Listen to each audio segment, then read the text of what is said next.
Celso Moraes. Doutor Renilton, o crime acontecido com o seu Nezinho se deu qual dia, o senhor se lembra? Eu sei que 6 de dezembro de 2017. 6, uma quarta-feira, isso? Justamente. Uma quarta-feira. Aonde o Júnior foi ouvido pela autoridade policial? Que dia, que horas e aonde? Ele foi ouvido dia 7, né? E segundo pedidos, ele foi ouvido por uma equipe da SHPP na casa do irmão dele. Não foi o senhor, no caso? Não foi eu. Não foi o senhor. O senhor sabe por quê? Que não lavraram... Havia algum advogado acompanhando o Júnior nesta oportunidade? Eu não sei dizer porque eu não estava presente, doutor. Certo. Mas o senhor teve conhecimento que ele estava acompanhado do advogado? Não posso afirmar porque eu não estava presente no depoimento dele, nas declarações as declarações dele. Por que não foi lavrado, não foi imediatamente impresso o depoimento dele? Só foi pelo que consta?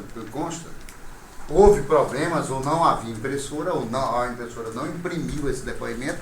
Esse depoimento foi levado para a delegacia para um outro local impresso e somente depois que foram apanhar a assinatura do Júnior, foi isso? A informação que eu obtive na delegacia é que não havia impressora, algum problema com impressão, né? E as declarações dele então foram salvas em pendrive, impressas na delegacia e retornadas para ele assinar. Isso foi o que eu ouvi falar na delegacia. Quem foi que ouviu o Júnior? O senhor sabe o nome dos delegados? Eu acredito que o doutor Felipe e não sei se também o doutor Lúcio. Lúcio Rogério é o nome do outro delegado? Certo. O senhor, quando foi encerrado esse inquérito? Acredito que no final do mês de dezembro. Dezembro. Então, no começo de janeiro já havia sido encerrado o inquérito, é isso? Sim, certo. Em medida da justiça. O senhor teve acesso ao conhecimento de uma declaração dada pelo doutor Lúcio Rogério à Rede Mirante, que foi inclusive veiculada na Rede Nacional sobre esse caso? Desconheço. O senhor desconhece? O senhor não sabia que ele tinha prestado essa declaração na Rede Mirante? Não conheço. O senhor não conhece. Por nessa declaração, o doutor Lúcio Rogério, até que ele já tem uma das mídias, tem na mídia, por isso que a gente pediu que fosse disponibilizado o equipamento. Sabe qual é a folha? Eu pedi para o doutor para passar aqui. Mas é a mídia que foi juntada hoje? Não, a mídia, na resposta à acusação. Certo.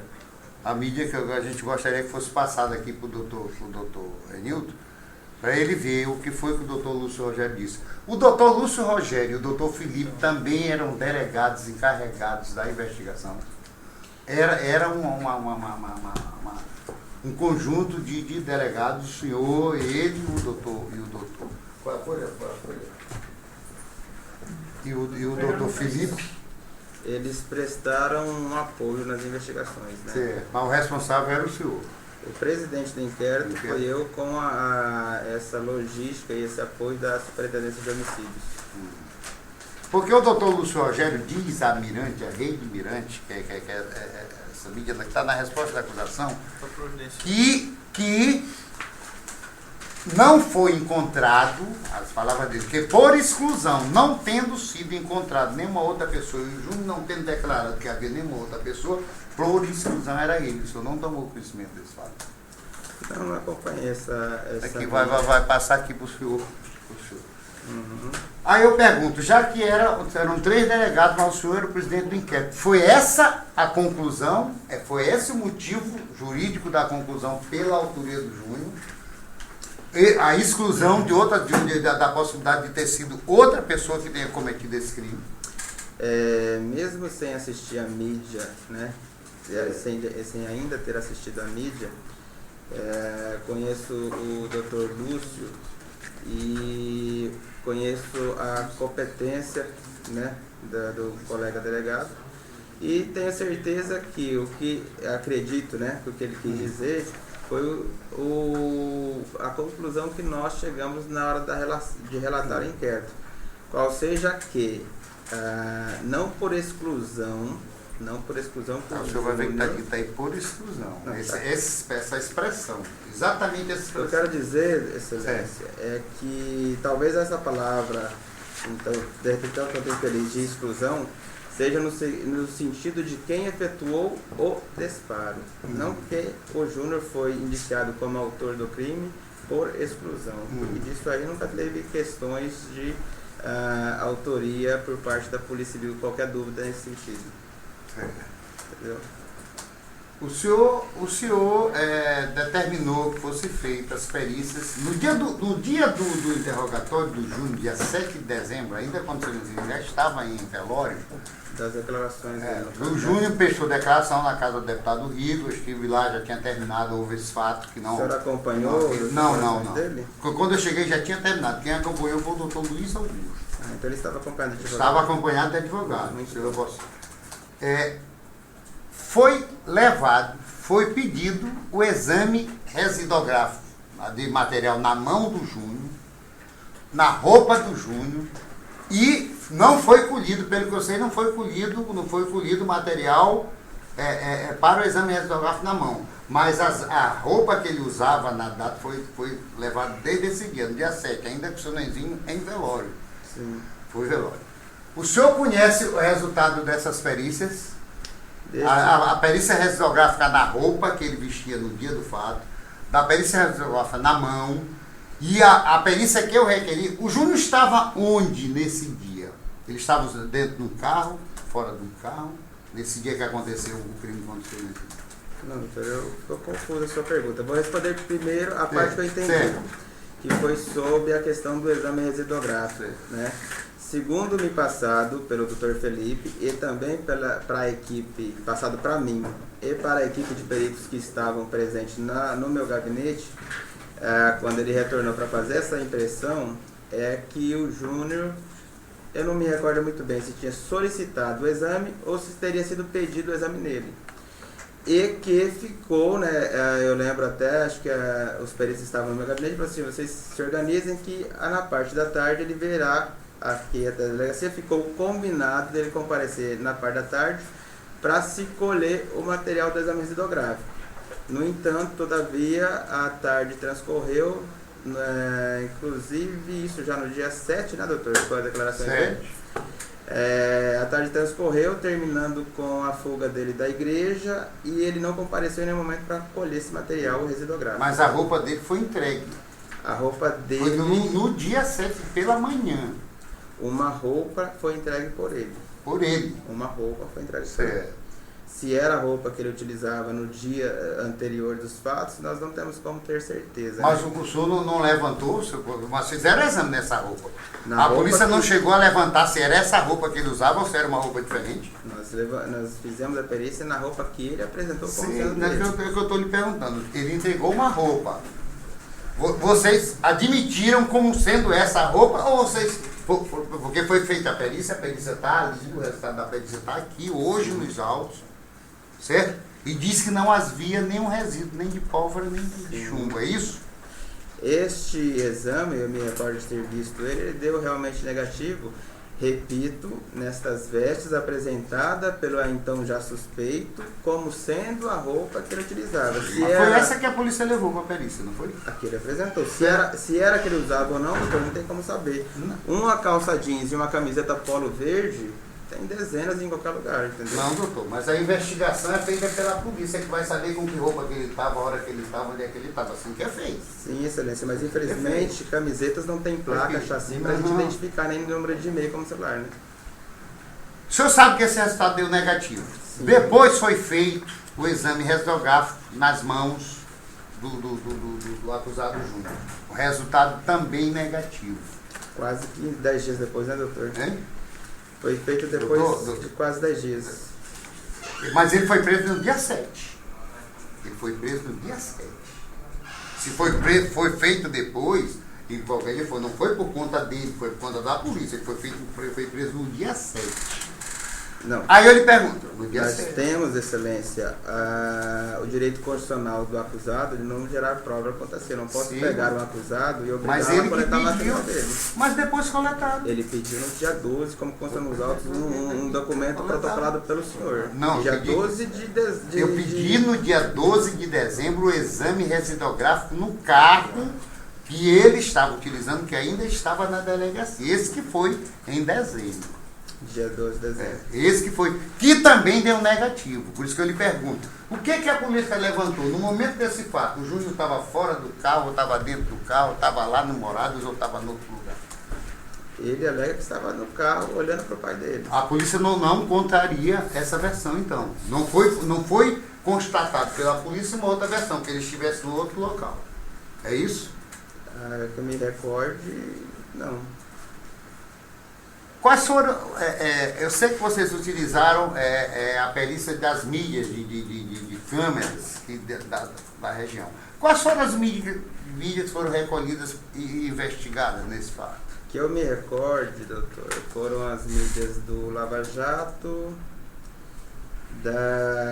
de uma casa de rações na BR-226 e uma mídia na Moradas Rio Corda, próximo ao local do crime, segundo as palavras e declarações do suspeito. Nessa mídia, vamos para a Morada do Rio Corda, para a mídia da Morada do Rio Corda. A polícia levantou, a hora que ele entrou, ele passou a primeira vez na porta do advogado, doutor Luiz Augusto. Ele alega que sim. Ele alegou, perdão. Não, lá a câmera, pelo que eu sei, foi dessa avenida. Dessa avenida, exatamente da avenida da casa do doutor Luiz Augusto. Sim, mas então, se foi colhida a câmera lá, a polícia tem condições de dizer se ele passou, que hora que ele passou a primeira vez, porque depois o senhor disse que ele passou depois, inclusive disse que passa, dá uma média de 40 minutos entre o fato e o momento em que ele resolveu atender o seu pai. Então está a imagem de retorno, mas tem que estar a imagem da entrada, a hora que ele passou. Sim, excelência. Não foi apurado o horário que ele passou. 7-2. 7-2 foi a hora que ele ligou. Qual foi o horário que ele voltou e encostou na casa do advogado? Provavelmente 7h24 a 7h30 no máximo. 7h24, 20 minutos depois, certo?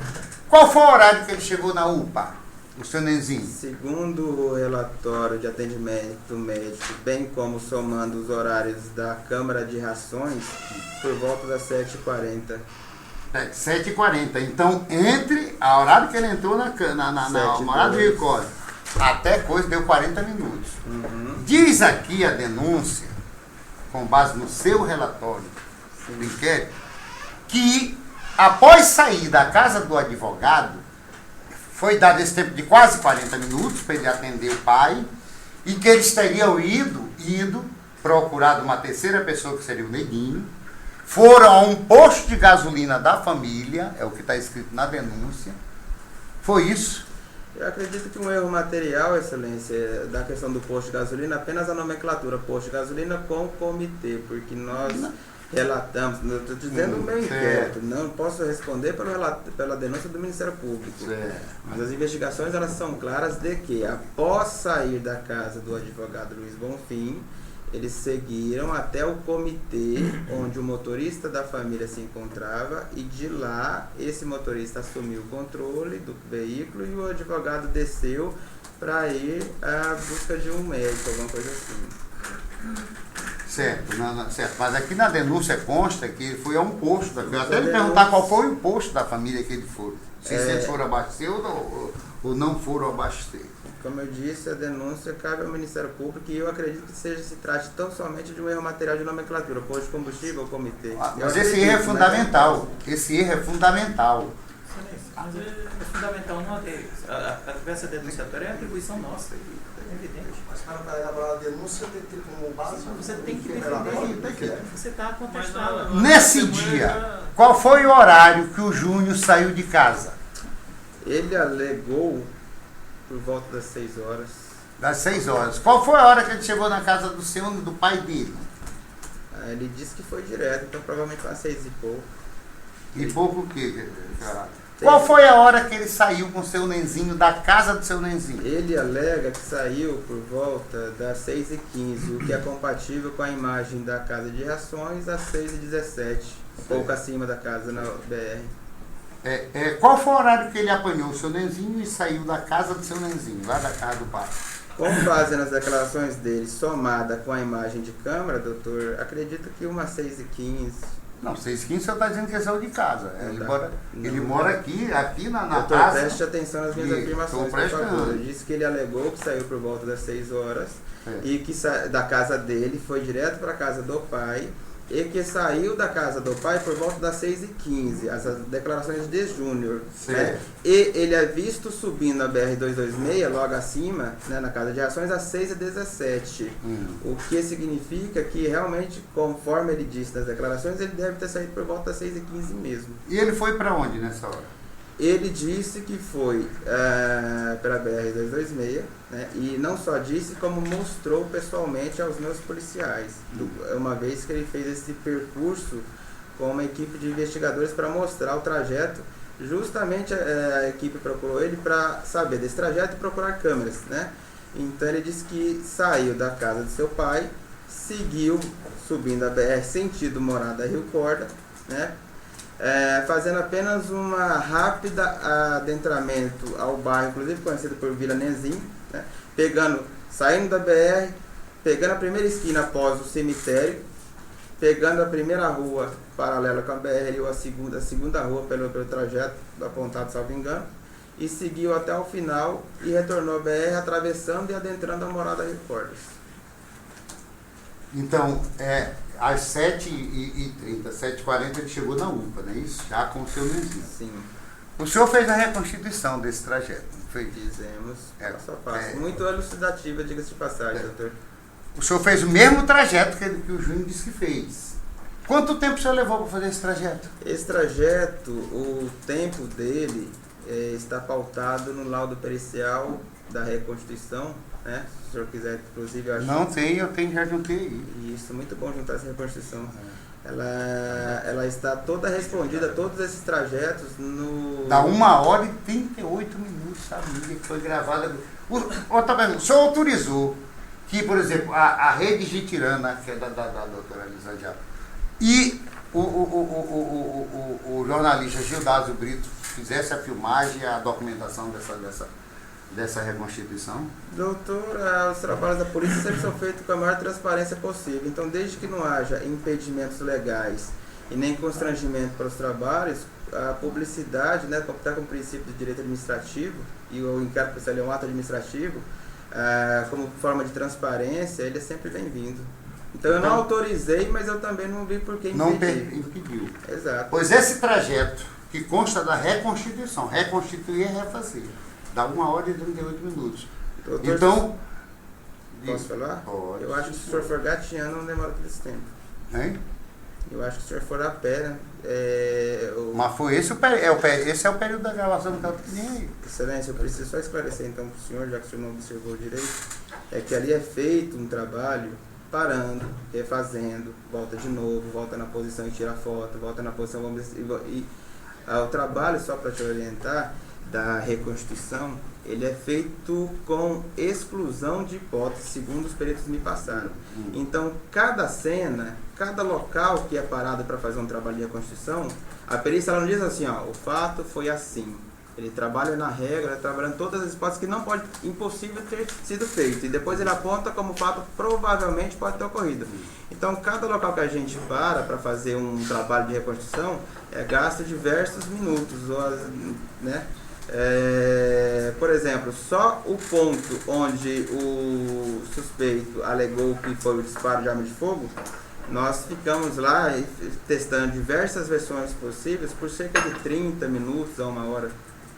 Então, assim, a perícia dessa reconstituição, ela aponta no final os quesitos de tempo provável, né, de cada ponto a cada ponto, um carro trafegando em velocidade mediana, né? Mas não que ali aquelas gravações sirvam para isso, porque elas não fazem parte da perícia nem da reconstituição, e como eu repito, elas são demoradas porque é feito esse trabalho diversas vezes, né? Excluindo todas as hipóteses impossíveis de ter sido ocorridas naquele ponto específico. Doutor Carlos, só desculpa. Dura quanto tempo no seu... 1h38 minutos. 38? Não, tá aí. Aonde foi que o seu nenzinho foi atingido? Ele sofreu um disparo de arma de fogo na segunda vértebra. Não, aonde? Local, o sítio físico. Aonde ele foi atingido? Segundo as declarações do filho que estava com ele foi baleado no final da Morada Zil Cordas, numa rua, na última rua convergindo à esquerda, lá no final da avenida principal. Quem é que estava no momento que o seu nenzinho foi atingido? Fora o Júnior. Segundo as declarações do Júnior, somente ele.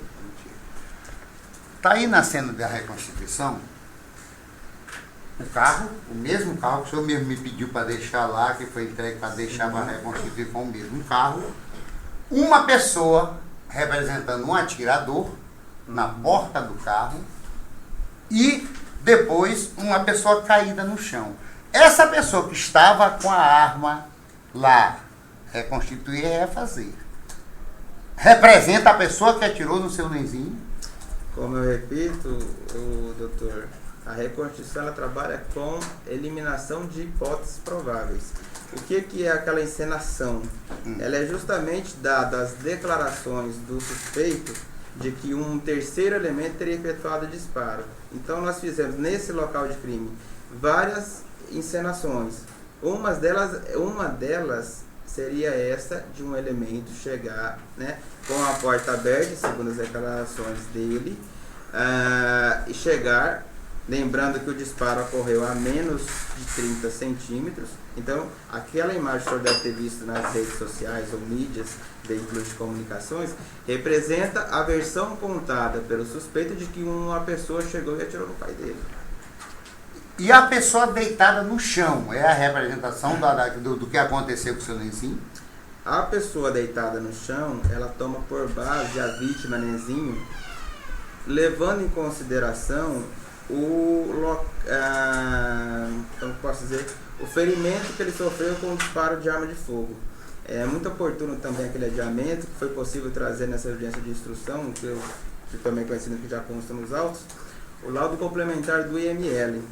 E ele, como complementando o que inclusive muito profissionalmente disse o Dr. Jerônimo no depoimento dele, confirmando essa versão do Dr. Jerônimo, apontou que, e isso foi testado na reconstrução, porque nós já tínhamos essa provável essa certeza que seria o laudo do IML, que uma pessoa com uma lesão na segunda C, que rompeu a segunda vértebra, rompeu também a medula, aquele canalzinho que fica dentro da vértebra ali, e estando na posição que o declarante alegou que estava, ela é impossível, humanamente, fisicamente, de permanecer sentada.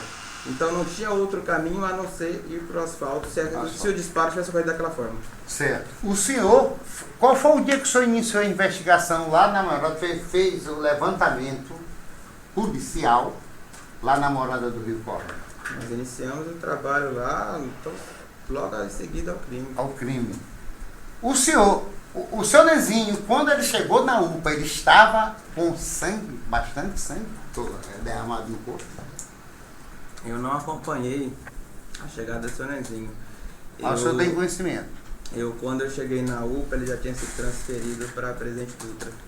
Mas o senhor sabe que ele chegou à UPA bastante ensanguentado? Eu acredito que sim. Eu não que sim. vi. Se o senhor acredita que essa é a versão, que o senhor disse é impossível, que ele pela idade, pelo impacto da bala, pelo local, pela localização onde foi atingido, ele teria caído. O senhor, quando o senhor fosse fazer o levantamento, o senhor fez o exame para saber se havia sangue no asfalto? Com total certeza. Tinha sangue no asfalto? Nenhuma gota. Nenhuma gota. Então eu não estou entendendo por que o senhor colocou um corpo ensanguentado no asfalto num local onde previamente foi feito um levantamento e que não havia sangue. Eu repito, doutor, e te esclareço, né, porque eu acho importante. Como eu disse, a reconstituição de um crime, ela testa todas as hipóteses possíveis. A figura do corpo no chão era justamente para desconstituir ou constituir, ver se era possível ou não, um ser humano naquela posição, naquele local, levar um tiro que causou aqueles ferimentos e permanecer sentada. O que o senhor está me dizendo que não é. E não é justamente Que não é. O senhor está dizendo que contraria a versão do acusado. Porque pela versão do acusado, o seu Nenzinho permaneceu sentado, ficou sentado, ele saiu no carro, quando ele verificou que o seu Nenzinho estava baleado, foi até a casa do advogado, disse que não teve mais condição nem psicológica de dirigir, e o advogado pegou o carro. O senhor acho que se equivocou numa parte da declaração Não, dele, não, com respeito, senhor, doutor, porque ele diz nas declarações dele, se o senhor ler, o senhor vai perceber que ele disse que não percebeu que o pai dele estava baleado. Sei, mas que depois ele disse, o advogado disse aqui hoje, que ele disse depois, ele entrou, quando ele entrou, ele pediu uma água, deu água, quando ele entrou, e quando ele voltou, ele disse para ele que ele estava baleado. Sim, Hoje, isso foi a declaração do advogado hoje aqui, de como aconteceu os fatos. Está aqui, todo mundo viu. A declaração do advogado, doutor. Certo. Estou dizendo a declaração do seu cliente. Certo. E ele diz que só percebe que o pai está baleado quando ele está indo para. Quando ele saiu, quando ele pegou o carro e saiu. Pois é, foi isso. Essa a versão. Então, Essa é a versão que eu não estou entendendo como é que o senhor disse que a reconstituição ela implica em colocar hipóteses que não aconteceram. Não é a Constituição, não é isso que a lei diz. Sim. Não é isso que a lei diz. E tá lá na reconstituição, tá aí, por isso que a gente queria. Na reconstituição, uma pessoa mais ou menos 30 centímetros, com um revólver na mão, na porta do veículo. Justamente. Na porta do veículo, como simulando dando um tiro, e depois uma pessoa caída. Justamente. E o senhor me disse que fez no dia 7 de dezembro, o senhor fez o levantamento. E fez o seu Nenzinho chegou efetivamente sujo de sangue. Sim. O carro tinha sangue? Muito. Muito. Então ele estava ensanguentado quando ele chegou na UPA, não é isso? Sim.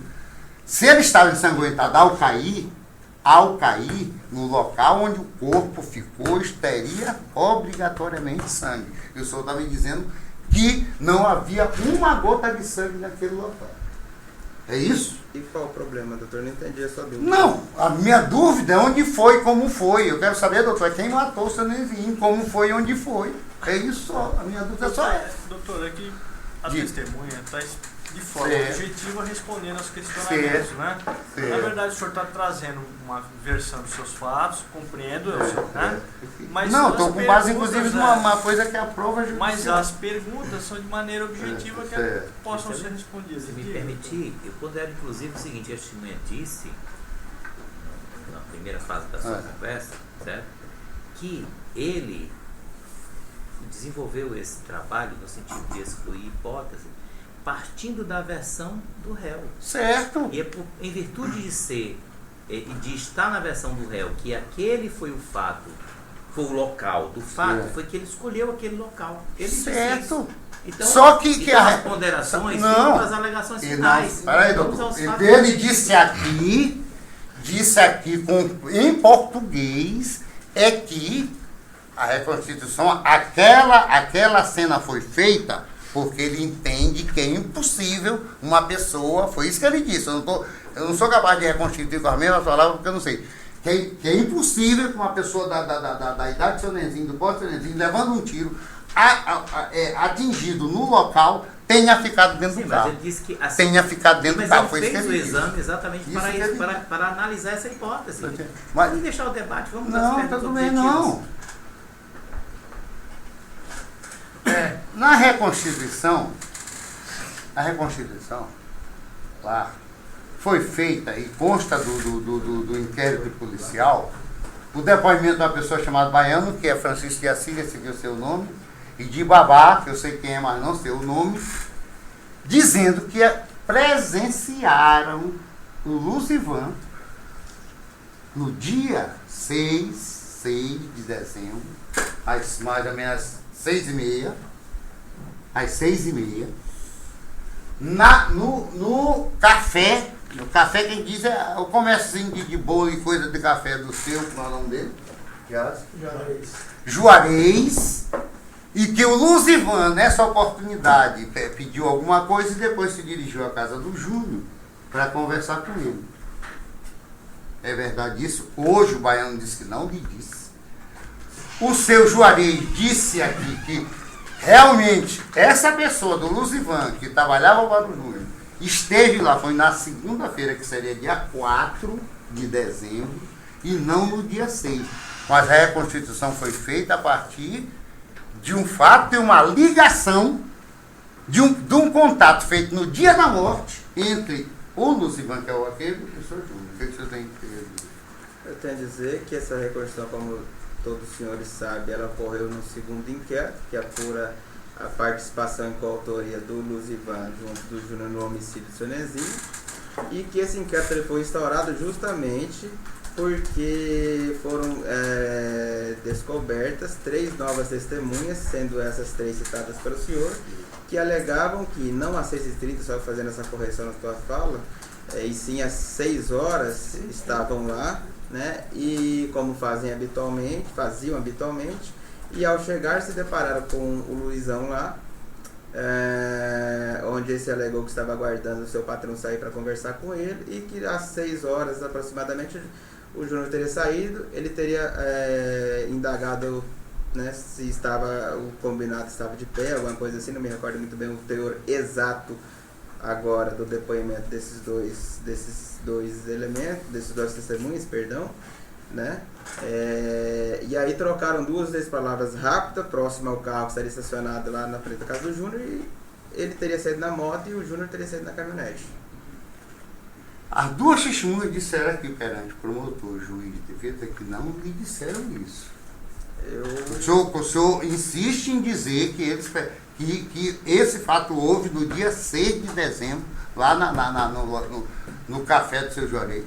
Estão todas acostadas dos autos do inquérito. Eles leram e disseram que não lhe disseram. Estão lá. Quando foi a reconstituição foi feita, eu fui até convidado, mas eu fiquei só observando. Foi feita a partir desse café. Sim. Já começa com essa dúvida aqui e com a afirmação das pessoas aqui em juízo, perante o contraditório, dizendo que não lhe disseram. Que não lhe disseram. Os 2 disseram que não lhe disseram. Que realmente essa pessoa esteve no dia 4, não no dia 6. Quando sai a cena do café, tem uma cena curiosa que está aí, doutor. Por isso que a gente pediu até a mídia. Onde o babá entra no carro da polícia para acompanhar o cortejo da reconstituição e diz a seguinte hipótese. O baiano disse, não, vambora, baiano, vambora, porque o delegado disse que não tem nada com a gente, quem está lascado mesmo é o Júnior. Está lá na reconstituição, a voz de babá e a voz de baiano e a entrada deles no carro da polícia militar, dizendo essa expressão. O senhor lá tinha mais de um delegado. O senhor sabe qual foi o delegado que conversou alguma coisa nesse sentido com o babá? Desconheço. O senhor desconhece. Sabe o que foi dito para o babá?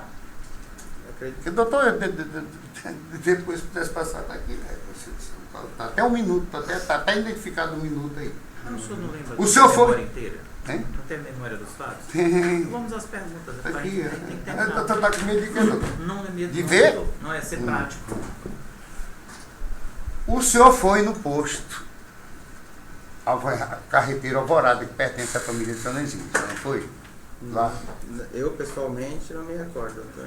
Mas lá foram recolhidas, inclusive, 3 armas que foram encaminhadas, lá no posto, encaminhadas à perícia, trazidas para a delegacia. Quem foi, então, que apanhou essas armas no posto de São Nezinho? Outros policiais. Outros policiais. Mas não chegou na sua mão essas armas? Sim. Sim, então o senhor sabe que foi levado do posto 3 armas. Sim. Qual foi dessas armas que atirou no seu Nezinho? Pela perícia? Foi feito exame de balística, não foi? Qual foi dessas armas que atirou no seu Nezinho? Segundo as perícias, nenhuma delas. Nenhuma delas. Nenhuma delas. Quando acaba a reconstituição, o senhor vai para a imprensa e dá a declaração concluindo o seguinte, que possivelmente, são essas palavras, o crime não teria ocorrido lá na morada do Rio Corda, teria ocorrido na estrada do Naru. É isso? O senhor disse isso? Perante na mídia? Nossa equipe de investigadores, de delegados, nós temos essa convicção pessoal de que o senhor Nezinho já entrou não só baleado, como talvez até mesmo morto no Morado do Rio Corda. Que horas? Antes da 7-2, doutor. Antes da 7-2, então, ele foi morto aonde? Em com base nas investigações, certamente em algum local que não foi o Morado do Rio Corda. Então aonde, doutor? Porque a investigação é da polícia. Não somos nós advogados, que nem o juiz, nem o promotor vai dizer aonde foi e quem foi que atirou.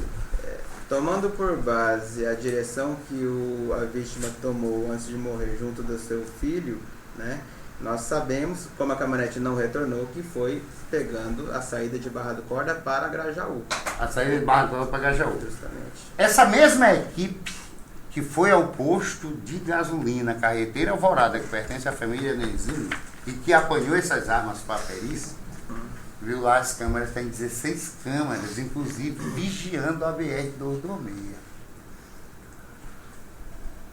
O senhor ou outro delegado viu essa Ranger transitando no sentido Barra do Corda, Grajaú, nesse dia 6, possivelmente entre 7 e 8, que não pode ser antes, nem depois, que ele já estava na UPA, entre 7 e 8 horas da manhã. Nós não tivemos conhecimento de imagem de câmeras da posto Alvorada, é o carreteiro, na verdade, não é o nome do posto. Tem 16 lá, mas se não for o senhor, foi o delegado. Então o senhor recebeu as armas. E não consta nenhuma imagem deles passando. Aonde?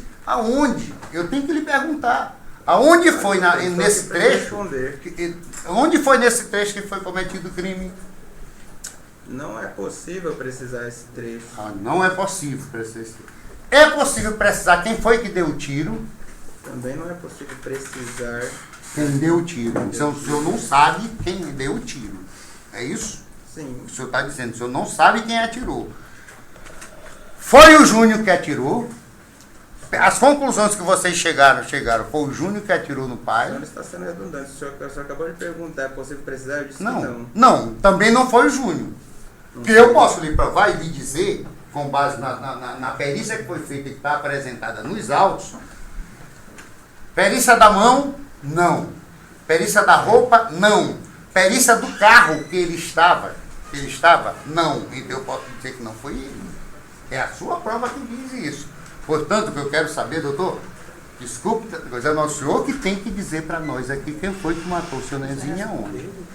O senhor não sabe, então, quem matou. Eu digo, como presidente da investigação, que quem matou o seu Nezinho foi o Luizão e o seu cliente Júnior, sem nenhuma sombra de dúvida. Qual é a prova que o senhor tem? Todas as constituídas no inquérito. Nenhuma aqui, nenhuma. Perdão, os dois inquéritos, na verdade, trazendo a participação do Luizão. Do Júnior está aqui. Só vi uma hipótese do Júnior ter matado o seu Nezinho. Ele ter levado para um lugar ermo, ficado nu, porque a perícia da mão, colocado uma luva, que a perícia da mão diz que não, a perícia da roupa diz que não, e a perícia do carro diz que não.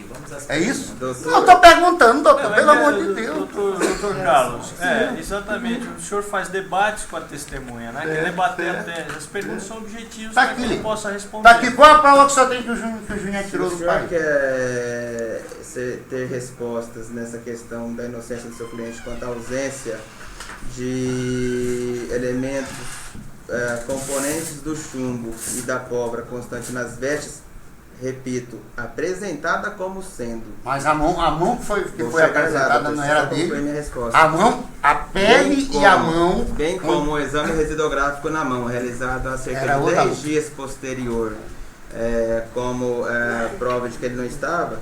Eu vos digo, por exemplo, que, salvo equívoco ou engano, não me recordo muito bem, também não foram encontrados esses mesmos vestígios nos tecidos do banco tomando por base que o tiro foi a menos de 30 centímetros do banco e tomando por base que a vítima estaria, segundo as declarações, sentada no banco e tomando por base o tamanho do comprimento da mão de um homem, né, que estaria usando camisas de manga curta, certamente o braço dele tem mais de 30 centímetros. Se não ficou no banco, o fato de não ter ficado numa veste apresentada por ele não quer dizer que não esteve. Mas a mão era dele, que foi periciada era dele, não era de outra pessoa. A mão, a pele da mão, que foi periciada era dele. O que o senhor me diz? 10 dias depois, acredito que totalmente prejudicado, enviado. Isso aqui até que estava aí, você disse que Nós inclusive... estamos continuando em debate, doutor. Então, Vamos às perguntas. então o senhor não sabe, não pode afirmar quem foi que atirou, né? Não é isso? Só dos dois, não. Pronto. Tá bom. Depois tem um comentário aqui. Fica à vontade, doutor. Muito obrigado, excelência. Doutor Renildo, boa noite. Boa noite, doutor. Vai ser mais específico. Com certeza, estamos aqui para isso. O senhor chegou a orientar o acusado Luzivan para ele realizar uma delação premiada? Eu sugeri apenas que se ele tivesse interesse em confessar alguma coisa, isto ele poderia se orientar dos seus advogados, né, para que pudesse, de repente, uma confissão trazer algum benefício para ele, mas que ele consultasse os advogados dele a respeito dessa possibilidade. Foi nesses tempos que o senhor falou com ele? Todos, doutor. Ele sempre esteve constituído de advogado e eu sempre orientei que procurasse seus advogados para tomar certas decisões nesse sentido, caso ele achasse interessante. Em nenhum momento o senhor chegou a ameaçá-lo ou constrangê-lo? De forma alguma. De forma alguma. O senhor chegou, depois de concluído o inquérito em relação ao processo do Luzivan e também em relação ao processo do acusado Júnior aqui presente, depois dessa conclusão do inquérito, o senhor chegou a retirar o acusado Luzivan de dentro da cela sem a anuência desse juízo? Doutor, a questão de um interrogatório, quando é necessário... Eu estou falando após a conclusão do relatório do seu inquérito, após tudo concluído e apresentado para esse juiz. O senhor chegou a retirá-lo dentro da cela? Não. No dia 20 de março, o senhor chegou a retirá-lo dentro da cela. Nós tivemos uma audiência aqui dia 13 de março, Sim. que não ocorreu. No dia 20 de março, o senhor chegou a retirá-lo dentro da cela? Não me recordo quando foram as retiradas e oitivas do Luzivan. Dia doutor, 13 de março já tinha sido concluído o seu inquérito. Do Luizão, né? Sim, foi após, acho que foi um dia ou 2 anos de audiência, se não me engano. O senhor retirou, foi dia 20 de março. O senhor chegou a retirar dentro da cela? Eu me recordo, não sei precisar quando, doutor, que eu tive uma conversa com o Luzivan, né? Dizendo uma conversa fora da cela. Sim. É constrangedor conversar no meio de diversos presos, um assunto pessoal do investigador. Pelo menos nunca tive esse hábito de conversar em um procedimento na frente de demais presos. Mas ele, da como cela. Preso do juízo, o senhor retirou da cela sem a anuência desse juízo? Preso de juízo, eu não... Já tinha concluído o seu inquérito? Eu não me recordo como eu disse. Só para esclarecer, quando o senhor fala a respeito preso do juízo ou não, é o que o senhor quer dizer após o encerramento, após o encerramento do inquérito, que apresentou esse inquérito para o senhor já. Certo. Deixa eu confirmar a data que foi entregue o inquérito, para que a pergunta seja o mais precisa possível. Enquanto o doutor conclui a data da remessa do inquérito, o que eu alego nesse sentido... Recebido dia 13 de março. Sim, o que eu alego nesse sentido... Houve, segundo informações que eu tenho, sim, houve uma retirada do interno Luzivan de dentro da cela. Como eu repito, eu não me recordo a data, mas eu não vejo qualquer problema em, diante de algum fato que seja interessante à polícia para esclarecer alguma outra coisa, requisitar ou conversar com uma pessoa, independente dela estar presa ou não, desde que não aflinja nenhum direito à sua integridade moral, costumes. Para esclarecer algo, se o inquérito já tinha sido concluído, já tinha vindo para o juízo? De repente, se for necessário, pelo menos eu tenho por este costume, se for necessário conversar com qualquer pessoa, estando ela presa ou não após o inquérito, para poder esclarecer algum fato novo ou sobre qualquer questão, eu não vejo problema nisso. Para o senhor se manifestar neste inquérito que já foi concluído, não teria que comunicar à promotoria o Ministério Público, dono da ação, e também ao juízo? Não houve manifestação, excelência. Não, deixa eu ter que comunicar para o dono da ação. O episódio que o senhor relata, doutor, para a gente esclarecer, tratou-se de uma conversa a respeito de a possibilidade de algum outro fato, do qual uma conversa durante 1 ou 2 minutos, na presença de outras pessoas que estavam próximas, não foi nada isolado, fechado, constrangido, e por isso que eu não levei, até mesmo não vi necessidade de levá-lo, por exemplo, requisitá-lo oficialmente, haja vista que a SEAP é uma instituição distinta da nossa, para que ele fosse até o meu gabinete. Então, para que apenas não questionasse na frente dos presos, eu referi não para um local isolado, e sim com pessoas próximas, mas para ter essa conversa reservada desses demais presos de cela, se não haveria qualquer fato novo que ele quisesse trazer à tona e tudo mais, né, e que se houvesse para ele pensar nisso e consultar os seus advogados de defesa. Essa foi a afirmação que eu fiz para ele, não mais que 1 minuto a nossa conversa durou, eu acredito. E ele disse que não havia nada e tudo mais. Eu falei, bom, se tiver algum fato novo sobre esse caso que você quiser tratar, seja com as autoridades policiais ou judiciais, enfim, o senhor consulte os seus advogados e veja, né, essa possibilidade. Se houver algum outro fato novo que o senhor não tratou e que queira trazer à tona. Foi isso. Essa conversa, eu te digo até onde ela ocorreu. Não sei se o senhor conhece as estruturas da SEAP, que é a antiga delegacia. Isto. Existe uma porta que foi até construir, que dá acesso daquele corredorzinho onde ficava a mesa logo após a permanência. Tinha o banheiro da delegacia e uma parede que eu levantei que não tinha antigamente, que ela dá a porta de frente para a cela 1, aquela cela grande que é à esquerda ali. Ele sentou-se naquela porta, a porta inclusive estava aberta, né? Todos os funcionários da SEAP sentados naquela mesa que fica, acredito que daqui para essa porta mais ou menos, né? Inclusive a conversa se iniciou na própria cela. Eu falei, não, mas não dá para tratar de um assunto desse, está frente de mais preso, porque é um assunto que, né, a pessoa não ficaria confortável em conversar. Aí eu solicitei apenas se era viável, se era possível a retirada ali mesmo para um local distante da cela apenas, não das pessoas, como eu disse. Não sei dizer para o senhor quem estava presente, mas havia uns 2, 3 funcionários da SEAP ali. Volta e perguntei, olha, situação desse caso, você não quer acrescentar nada, não tem vontade há alguma coisa nova que você não disse e tem vontade de falar? Se houver, né, consulte seus advogados e pense a respeito. Somente isso. Eu estou fazendo essas perguntas porque eu estive com o interno do tribunal e ele falou o contrato que o senhor está relatando aqui. Sim. Inclusive o Luzivan hoje já depois aqui também. Sim. Para todos, para o juiz, o Ministério Público. Sim. E falou também o contrato que o senhor está relatando. Continuando com as perguntas. O senhor teve informação de furtos de gado das fazendas do senhor Lenzinho? No inquérito, sim. O senhor teve informações nisto? De quem foram essas informações? O senhor lembra? Nós tivemos informações a respeito, acredito que de alguns funcionários.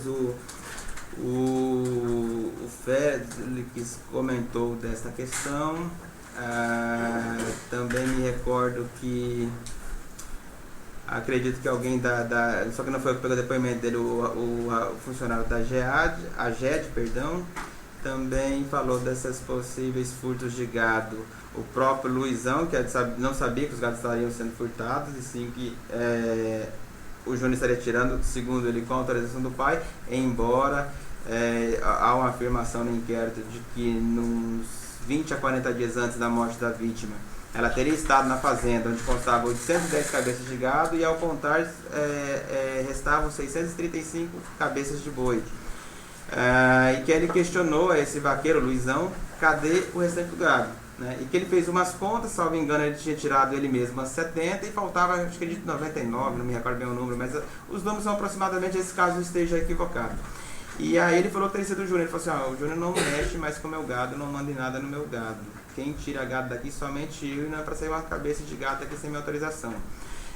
Isso posto, também há um comentário em algum dos depoimentos entre uma preocupação dos funcionários em fazer essa contagem do gado, porque o Senenzinho viria um grande desfalque e que daria uma grande confusão entre eles. E por fim, se eu não estiver também equivocado, já no segundo inquérito que foi do Luizão, o senhor Gilson, ele afirma que numa estadia há cerca de uns 10, 15 dias antes da morte do seu Nenzinho, numa estada dele na casa do seu próprio Nenzinho, em conversa com a dona Santinha, essa teria dito a seguinte expressão, enquanto ele aguardava o seu Nenzinho, né, ela estava ali fazendo sala para ele, disse: eu estou preocupado com o Júnior e o Nenzinho, porque o Júnior está malinando, inclusive me recordo muito bem dessa expressão, o Júnior está malinando no gado, no gado, e o Nenzinho já está desconfiado, e quando ele descobrir, ele vai ficar muito bravo, vai dar muita confusão. Então foram vários esses... O senhor, com essas informações todas em relação ao furto deste gado, o senhor não chamou ninguém da família para conversar sobre esse suposto furto? Por exemplo, a senhora Santinha, para depor? A única afirmação que eu tenho sobre essa questão da dona Santinha já veio no curso do inquérito do Luizão, né, que é nesse inquérito que o Gilson, se eu não estiver equivocado, repito, cita essa conversa com a dona Santinha, né, isso está materializado provavelmente no depoimento dele nesse segundo inquérito, e como se trata já de uma questão não do gado, e sim do assassinato, perdão, e sim desse questão do furto, ela somente seria, até então, não achando essa necessidade.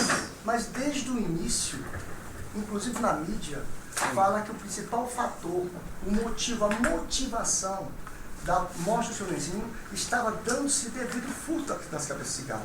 Sim. Então, mesmo assim, o senhor não intimou ninguém da família para poder depor? Segundo chegou aos nossos conhecimentos, a parte de gado era administrada apenas pelo seu Nenzinho e pelo Júnior. Então, os demais filhos e irmãos de pessoas não tinham esse acesso, segundo as informações que nós escolhemos, nesse controle de gado. Isso, uma dessas informações, inclusive, colhidas com o próprio funcionário da AGED, que falou que quem fazia toda essa administração de gado seria apenas eles dois. E o senhor não achou interessante, não achou importante chamar... Sim, nós fizemos essa pesquisa,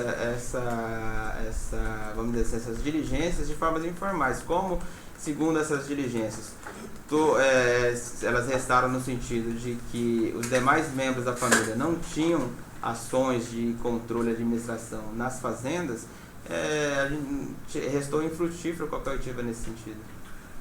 O senhor falou no início que o Júnior se evadiu da igreja, pelo que eu ouvi.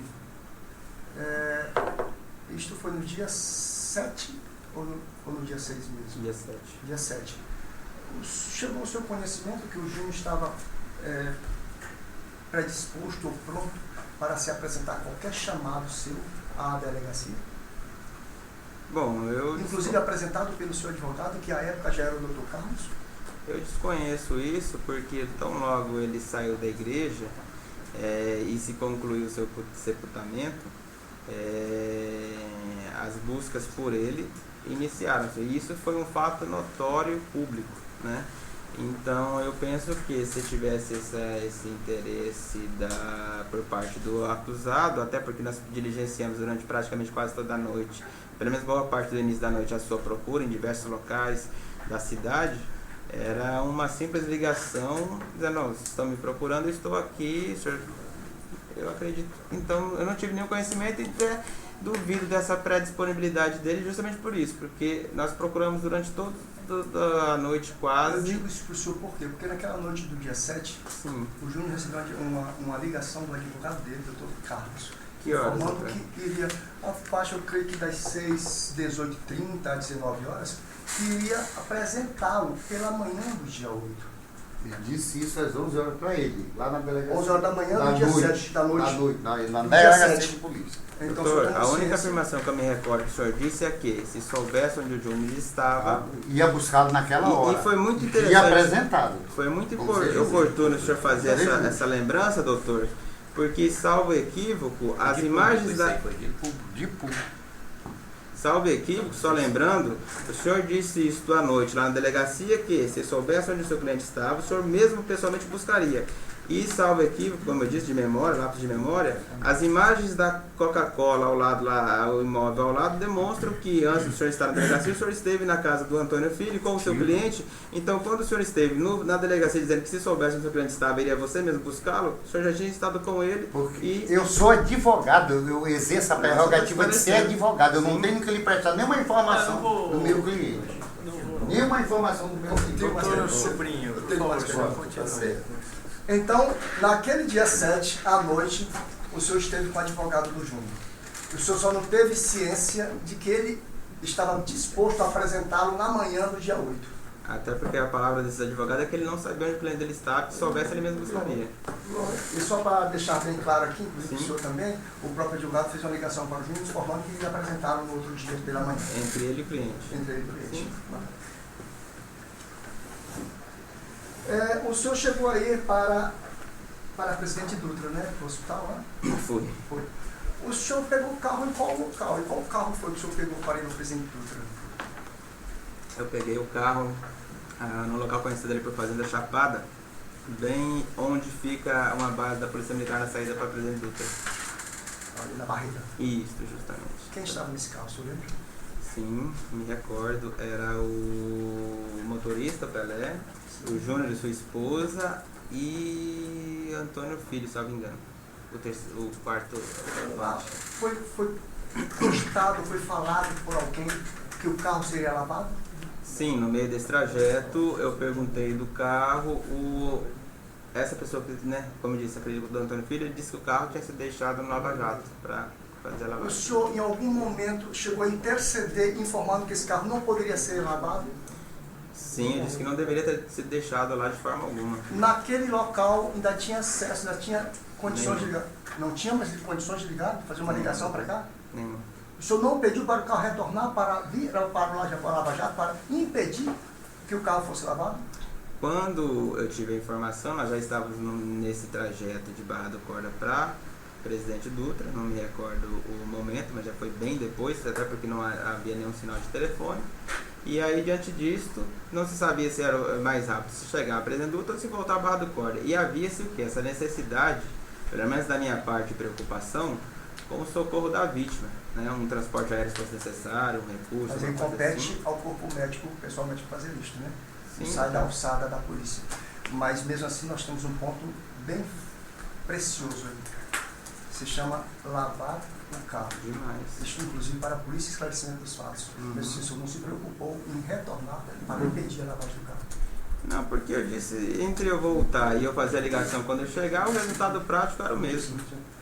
O senhor informou que não tinha como ligar porque estava fechado. Sim, doutor. Mas não retornou para o carro. Estou quase concluindo. Sem problemas, pelo menos da minha parte. A vítima. O senhor teve conhecimento que a vítima chegou na UPA com vida ou já em óbito? Segundo a declaração do Dr. Jerônimo, ele já chegou praticamente sem sinais vitais. O que eles fizeram foi tentar alguma reanimação, alguma coisa nesse sentido, mas que praticamente estaria já sem sinais vitais. Ele cita no depoimento dele, até que não foi eu que peguei, o Dr. Felipe, se não me engano, que há um teste, eu não me recordo o nome, né, que acho que é feito até nos sinais de reação, né, pelo olho, e ele não respondia mais a esses sinais. Mas não foi o próprio Dr. Jerônimo que seguiu dentro do carro? Tentando reanimá-lo. Tentando reanimá-lo, inclusive entubado? Sim. E entubado já sem sinais vitais? É o que eu disse, ele teria chegado quase sem sinais. Eu não sei se eu ouvi mal, mas o senhor chegou a falar aqui, eu devo ter ouvido mal, que ele foi a óbito lá no local do crime. Houve algum comentário aqui sobre isso? Acho que eu ouvi, mas não é o caso. A última pergunta. Sim, excelência. É possível precisar que o Júnior tenha participado desta empreitada? Segundo as provas colhidas nos autos, a polícia judiciária não tem nenhuma dúvida dessa participação, atuação dele. Então é preciso dizer que ele participou? Com base nas investigações, sim.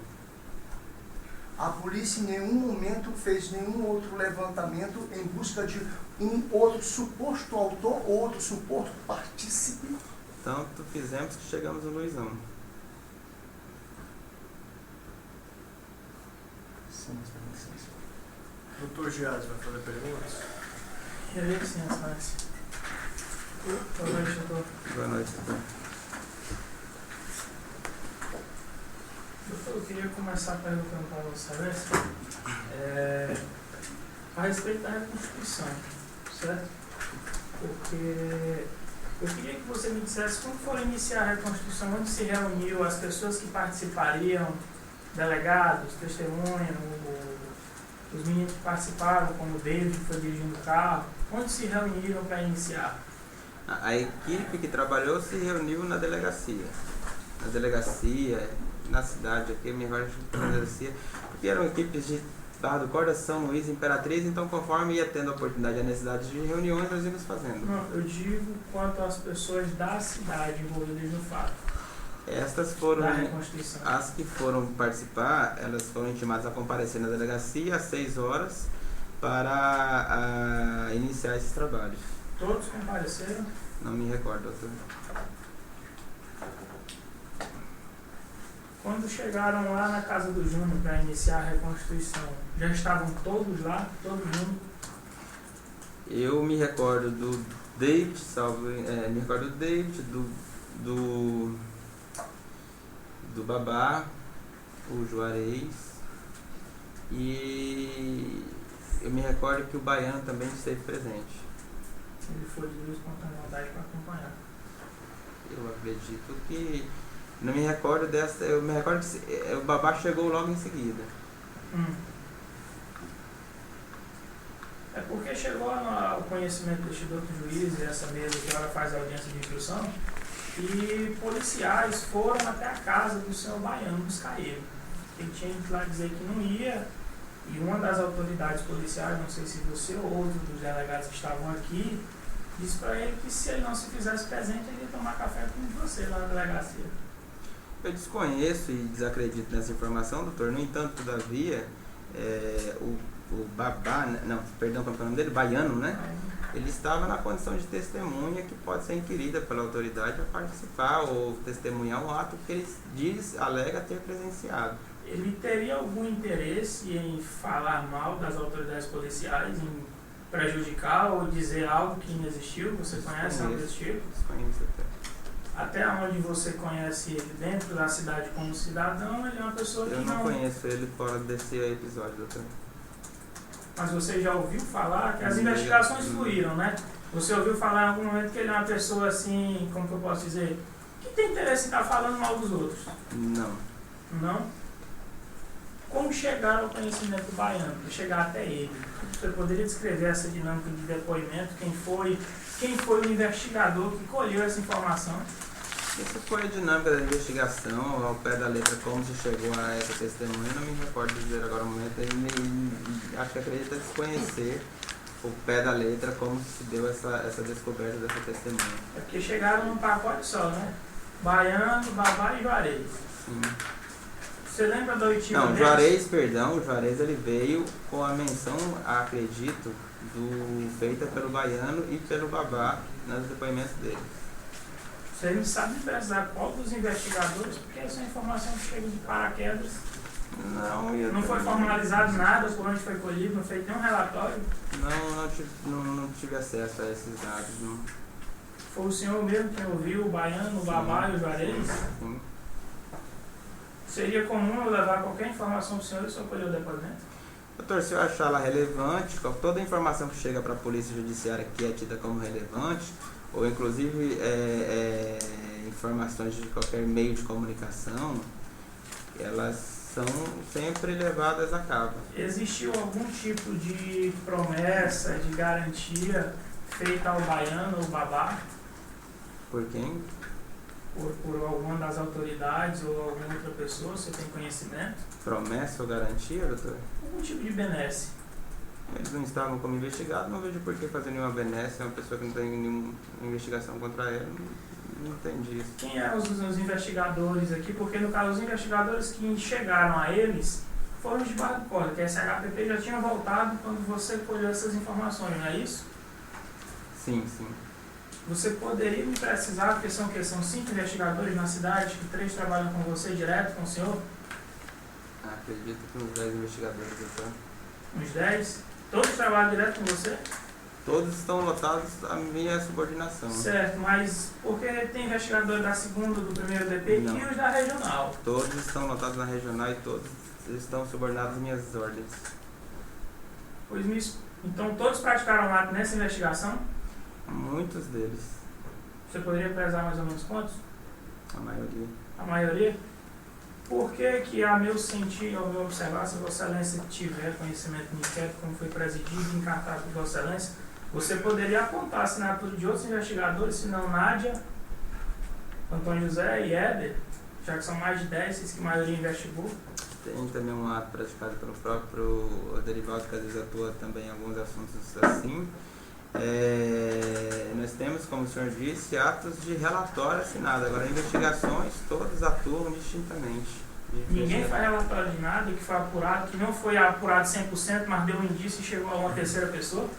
Não se formaliza? Se o investigador meu colhe uma informação, doutor, na rua e leva até a minha pessoa, se eu achar que ela é relevante e oportuno, daí sim eu determino uma intimação. O senhor acredita que as informações que chegaram a toda essa investigação foram pertinentes? Com certeza. E por que não foram encartadas a origem? Foram encartadas mediante... Informada a origem, aliás, encartada não informada. Doutor, muitas das vezes nós recebemos informações ou anônimas, ou por vezes até de informantes que os policiais colhem no trabalho dele, na cidade que eles atuam, e que esses informantes, até por questões de segurança, eles têm que ser mantidos em sigilo. Então, se um policial meu traz uma informação que eu acho relevante, cabe à minha pessoa apurar, intimar as pessoas que possam ter conhecimentos e que possam falar a respeito para averiguar.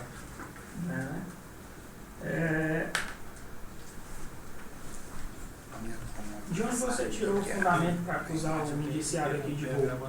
Qual a prova você tem disso? Porque no seu relatório de missão você aponta. Nossos indícios desses furtos de gado são decorrentes desses desfalques, né, vultuosos, que segundo as informações colhidas no inquérito não tinham conhecimento do senhor Nezinho e também a sua aprovação. Seria comum se o Dr. Carlos aparecesse com essa pulseira sua, eu acusar ele de roubo sem lhe perguntar se você deu, se você tinha consentimento disso?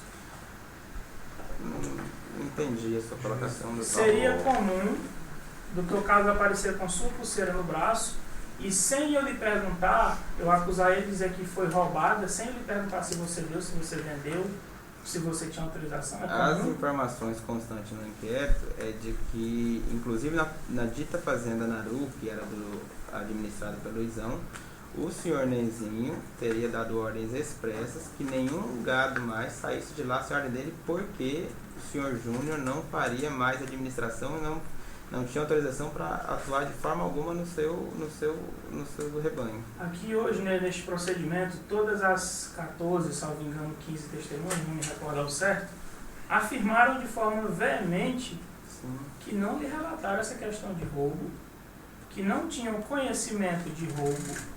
Mas isso se foi de forma veemente ou não, isso é uma conclusão do senhor, né, doutor? Isso. Certo, é uma conclusão do Porque doutor. quando eu expresso que não é, certo. Não é. E houve testemunho que disse exatamente o contrário. Qual? Eu não vou, não cabe a nós fazer juízo de valor, isso é analisado posteriormente. A pergunta, doutor Jazz, de cunho e objetivo para que possa e não fazer valorações e apreciações pessoais.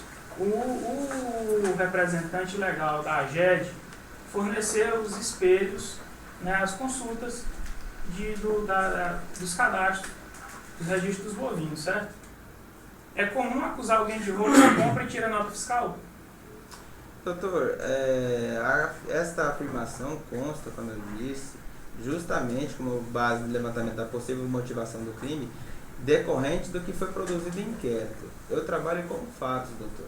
Aqui estão os fatos, você juntou. Doutor, se um indivíduo chega e aí faz essa afirmação perante a autoridade policial, seja eu, seja um delegado trabalhando em parceria, nós trabalhamos com os fatos que são materializados no inquérito. Certo? Se porventura um fato deste, de que uma pessoa disse algo na fase de inquérito, ela disser outra, inclusive numa outra oitiva de inquérito, ou outra em juízo, eu não posso ir contra o que uma pessoa disse para mim no depoimento. Se ela disse algo lá, eu vou trabalhar com o que ela disse. Então, mesmo o crime de furto ou roubo, como supostamente enquadrado, sendo um crime material, eu não preciso provar a materialidade dele? O senhor Júnior, no inquérito que eu presidi, ele não foi indiciado pelo furto de gado. Mas no crime de homicídio é apontado o dolo como o roubo, que queria omitir o roubo, furto. Sim. O dolo seria esse. A motivação. A motivação, pois é, a motivação do crime seria esse. Sim. Que foi o que eu pude sentir em todo o seu relatório, certo? Sim. Existe alguma prova dentro do inquérito que aponte isso? Provas, doutor, como diz a questão... Prova material, escrita. Nós estamos discutindo os autos. Vamos claro, fazer perguntas. Doutor, Você perguntar sobre o que, doutor? Sobre o carnaval? Se não for para tirar dúvida do que tem de prova dentro do inquérito com a autoridade policial, sobre não o tem processo. pessoa competente para O que é a responder. pergunta exatamente? Eu quero que ele se a me prova mostre, da eu materialidade. quero que ele me mostre, porque o crime de furto ou roubo são crimes materiais, excelência. Para eu imputar um dolo, uma intenção como um crime material, eu tenho que apontar a materialidade, mesmo que eu não indicie, mas eu tenho que apontar a materialidade. Eu quero só que ele me mostre dentro do inquérito dele aonde está a prova, que ele relatou em todos os relatórios sobre isso. Já respondeu 2 vezes a mesma Eu não questão. recebi, desculpe, não sei se... Pois, se você puder responder, excelência, eu lhe agradeço, de forma objetiva. Me diga aí onde que está, quais folhas. A materialidade do crime eu tenho que apontá-la quando o indiciamento for aquele crime. E indícios desse fato dos furtos estão apontados em algumas oitivas dentro do inquérito. Certo.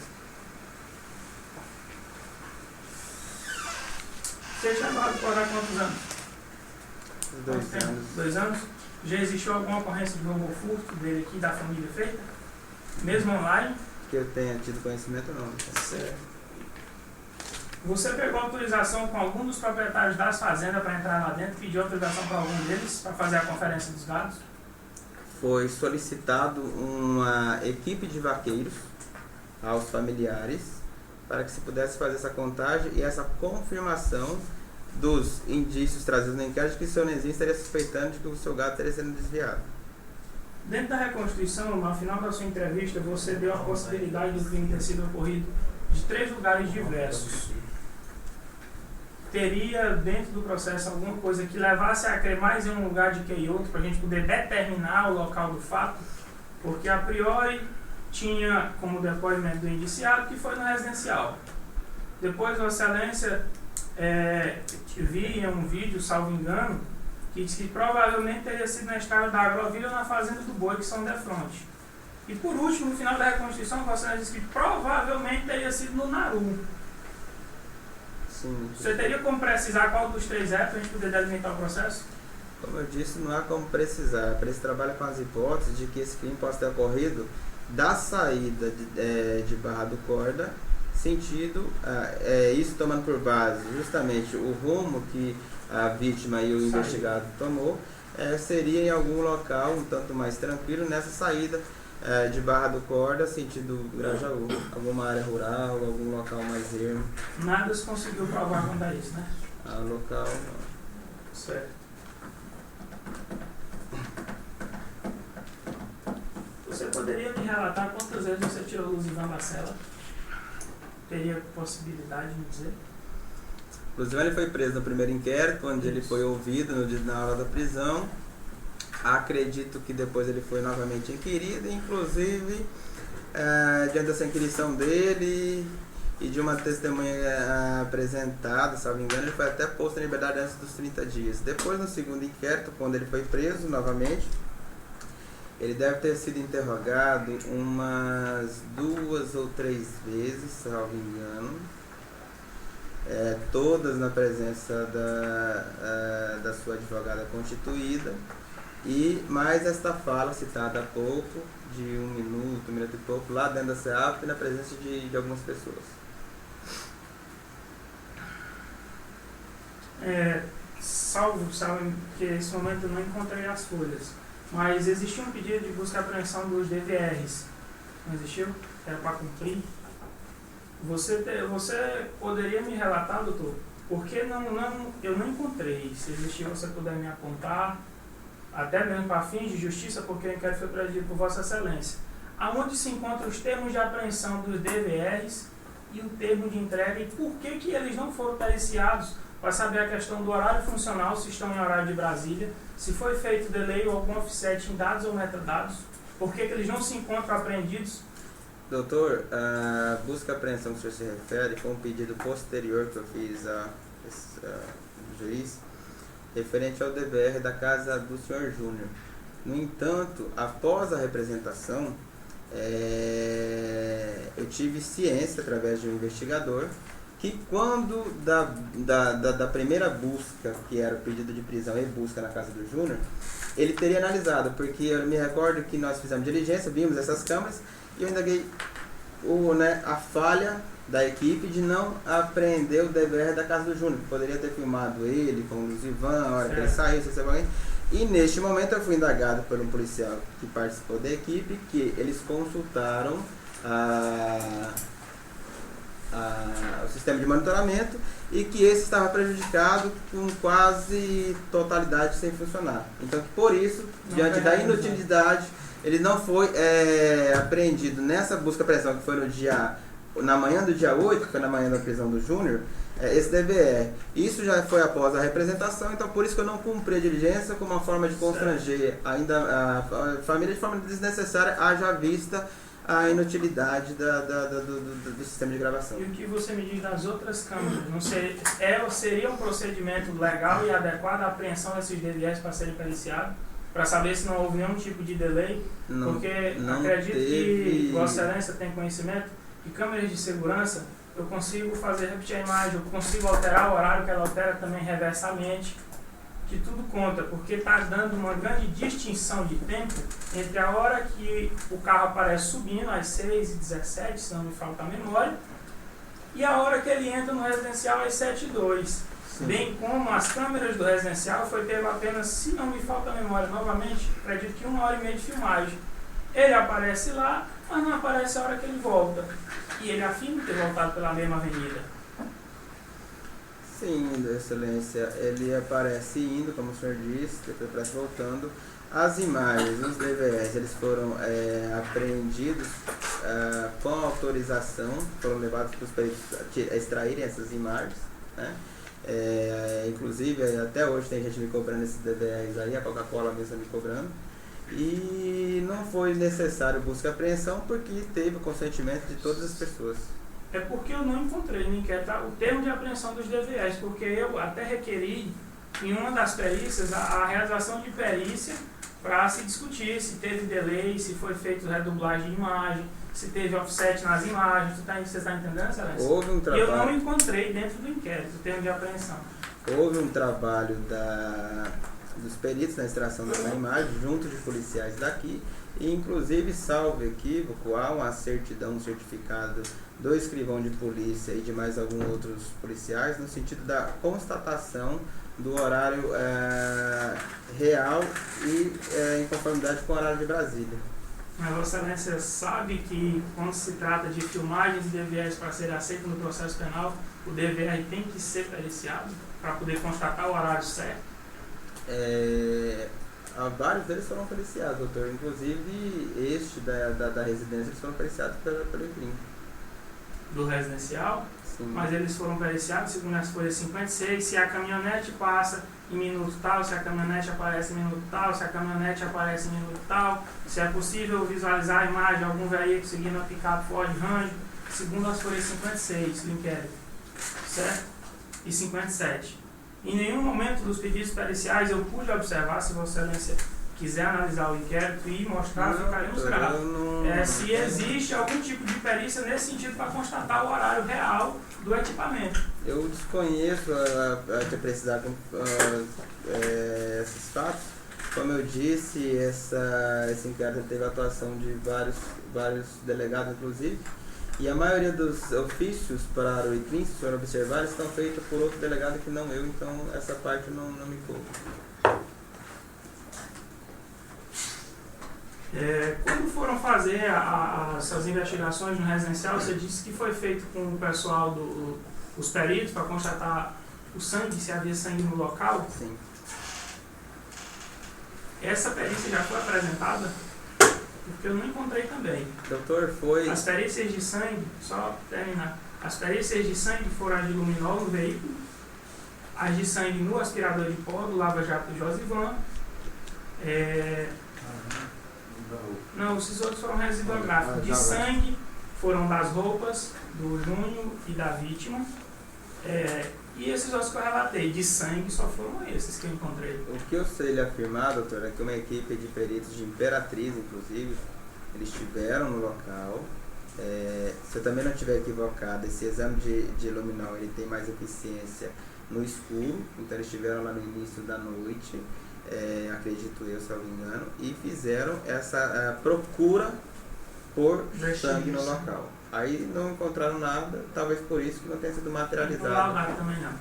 Acredito que foi apenas fins de diligência e não encontraram nenhum sangue no local. Não sei te precisar, como eu disse, era uma investigação grande, complexa, onde eu não tomei conhecimento nem tive a par nem presença em todos os atos, até porque havia outras autoridades policiais competentes para isso. Então eu posso constar, porque pelas suas palavras e ao meu sentir, eu posso dizer plenamente que as perícias requisitadas por Vossa Excelência que você requereu foram realizadas e laudadas, certo? No entanto, as que foram acompanhadas de morte violenta no local, como não encontraram nada para incriminar, também não foi laudado. Não estou dizendo isso. Não, porque você me disse que tiveram no local e não laudaram, não encontraram talvez. A informação que eu tive é que eles estiveram no local e procuraram vestígios de sangue. A informação que eu tive. Eu não acompanhei e eu nem determinei essa diligência. Pois e por não ter encontrado, você acredita que não laudaram? Eu não sei. Não foi isso que você disse. Estou falando que eu não determinei. Pois foi isso que você falou, Excelência. Vou passar para o próximo. Você deu uma olhada nas perícias. Estamos fazendo alegações finais já. Não, doutor. Isso aqui é fato, doutor. Por favor, doutor. Tudo bem.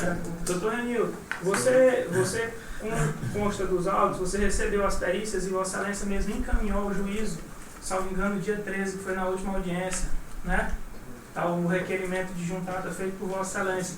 Passaram, salvo engano, pela data do recebimento que eu olhei no requerimento, dia 9 foi recebido. Eu lhe pergunto assim, você deu uma olhada nas imagens, nos resultados periciais? Doutor, dado o excesso de trabalho e o fato do inquérito estar exaurido, não ter mais atuação da polícia, eu não tive essa curiosidade.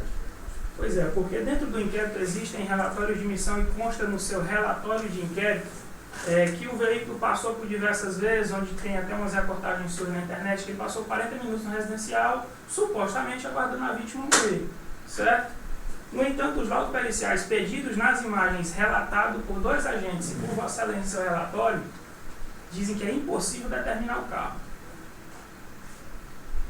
Como foi possível visualizar a olho nu coisa que os peritos não conseguiram, já que descreveram placa do carro e tudo, os relatórios de folha 24, 25 e 151 em diante? Doutor, este relatório policial ele foi feito pelos investigadores, acredito eu, com base no fato que o seu cliente alegou que passou naquela avenida naquela manhã.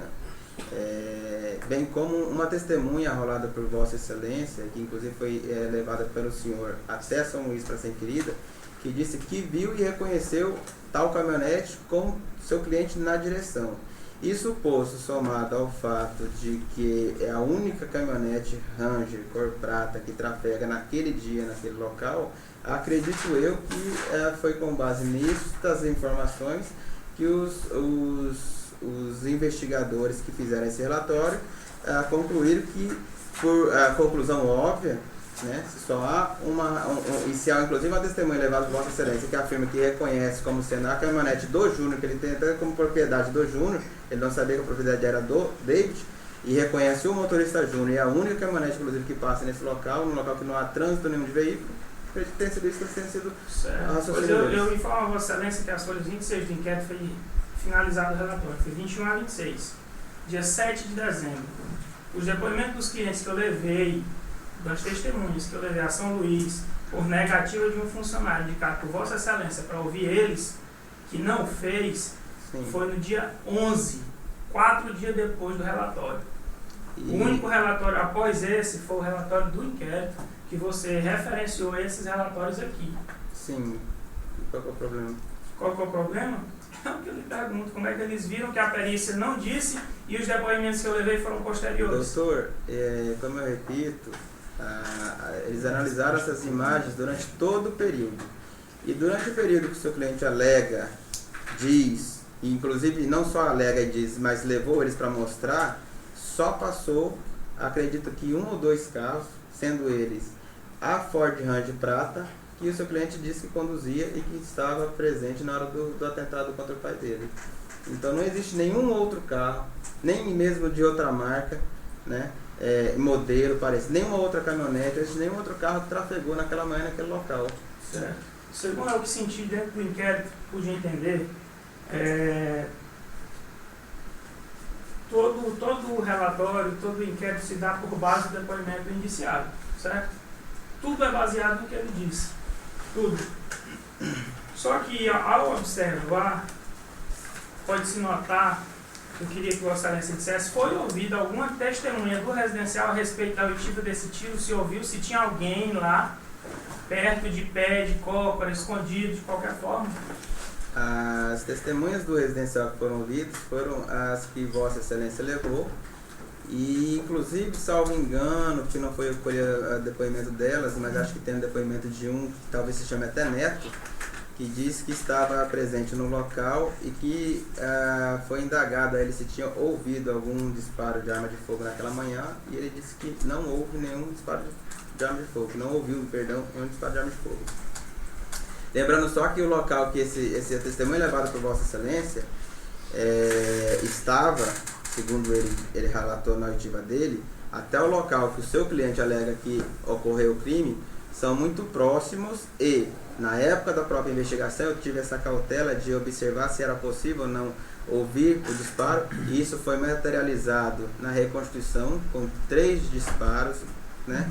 E há uma total audição desses disparos, né? Então, assim, pelo que o seu próprio testemunha levou, que ele não ouviu o disparo de arma de fogo, e acho que ele até cita que o pedreiro dele também estava no local, que também não ouviu o disparo de arma de fogo. Somando o fato de ser um local muito próximo e que ser totalmente possível, né, ouvir esse disparo, a gente supõe, esse é um dos indícios que a gente supõe que o crime não ocorreu ali, até pela oitiva da sua própria testemunha. Não cogitou em momento nenhum por ter ouvido que foi usado algum tipo de silencioso? Doutor, segundo a experiência policial, silencioso em revólver 38 é algo quase que hipotético. Mas não poderia ser um rifle 38? Doutor, o senhor quer falar no microfone? Não. Certo? Bom, deixa eu fazer a pergunta para o senhor falou segundo, um revólver 38 não caberia, não comportaria... Não comportaria não, eu digo que isso é mais ficção de filme americano, né? Na prática não existe. Tá, mas poderia ser uma arma longa, por exemplo, uma Winchester 38? Sim, poderia. Essa com certeza poderia se colocar um silenciador nela? Não sei te dizer, doutor. Não sabe informar. Não sou perito em armas, é um conhecimento geral. Mas não se pode colocar um silenciador em uma arma? Eu acredito que não, doutor. Eu acredito que não. Mas como eu disse, eu não sou perito em armas, eu desconheço. Mas eu acredito que não.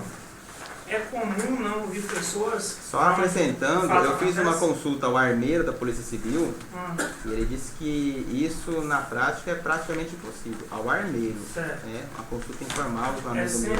É sempre comum não ouvir as testemunhas vizinhas ao fato? As únicas testemunhas... o local apontado pelo seu cliente é um local sem casa, sem construções, sem pessoas. As mais próximas que estavam, justamente as mais próximas foi a que o senhor apresentou e foram devidamente ouvidas. Pois é. Você notou que em depoimento de 3 delas relatam que tinha uma pessoa há mais de 3 dias fazendo campanha no local aos finais de tarde, que seu Nezinho era comum fazer caminhada ou à tardinha, como as testemunhas dizem que viram isso diversas vezes com o Pedro, com o Sirlei, com os seguranças, ou 6 da manhã ou 6 da tarde? Eu me recordo que suas testemunhas disseram que num dia anterior ao crime viram um cidadão por lá. Que ligaram para a PM e a PM não foi atender, né? Sim.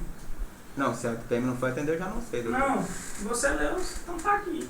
Não, você não leu, não? Eu estou dizendo que o que eu observei foi que seus clientes disseram que no dia anterior ao crime, teve uma pessoa por lá. Eu acredito que num local urbano, na zona urbana, uma pessoa no local não é indicativo de nenhum problema. Eu estou encerrando aqui, já para quem está assistindo. Dentro do inquérito, você disse que teve muitas investigações. Você poderia relatar alguns suspeitos que apareceram durante essa investigação ou foi só o iniciado aqui no momento? Doutor, durante as investigações, de pronto, quando o seu cliente esteve comigo momentos antes do crime, nós já levantamos aí... Momentos antes do crime? Momentos depois do crime. Nós já levantamos suspeitas de um possível envolvimento dele.